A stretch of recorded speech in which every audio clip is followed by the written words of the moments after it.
One of the best ways to improve our mobility is through strength.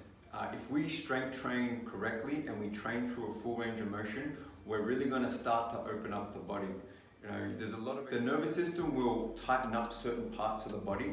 One, it will do that if if the muscle's just short, but sometimes it's also because we don't have stability or strength there. So the nervous system won't let us access that range of motion because we're weak in that position, and it's protecting us from injury.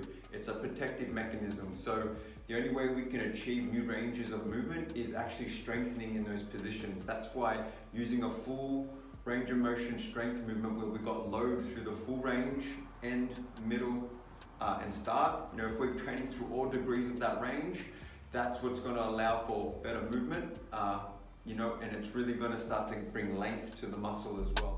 Using the barbell RDL as an example, the key is to get as deep as possible and put the hamstring on full stretch and not losing the arch in our low back. So we can actually even overextend to really force us to anteriorly tilt the pelvis and put those hamstrings on full stretch. Over time, this is really going to bring length to the hamstrings. The next one is the ATG split squat, popularized by Ben Patrick, an amazing movement that puts one hip in full flexion and the other hip in full extension. So we're opening up the rear leg hip flexor and really opening up the ankle and hip flexion of that front leg. Very powerful. You're going to really start to open up that bottom position. And this is where you want to start to slow down the tempo and spend some time in that bottom position to really strengthen those positions, which will allow the nervous system to open up, and it's going to become usable strength because we actually have strength there. It's not just passive length where that can be dangerous because we can't control it. Some upper body examples is the dip. If we come all the way into the bottom position and push out of that, we're developing strength in the end range. That's really going to start to open up shoulder extension and train different fibers of the chest that you normally don't hit. Most guys miss out on those last couple of inches in the bottom.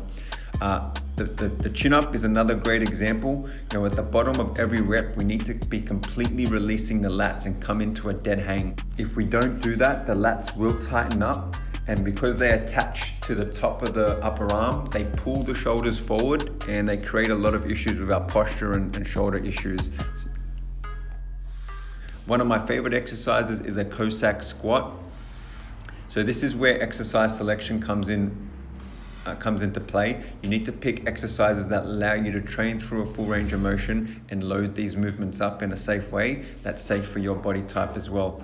Another powerful movement to open up the adductors and groin is the seated good morning. So here we're arching on purpose. So the cue is trying to get your upper abs to the bench first, which is putting your low back into extension. With this, obviously, because we are overarching, we don't want to go super heavy with this. It's more just about mobility, and this is really going to strengthen the erectors of the low back as well, but really going to start to open up this position, especially if you want to improve the pancake position for gymnastics. This is a good way to actually open up that position.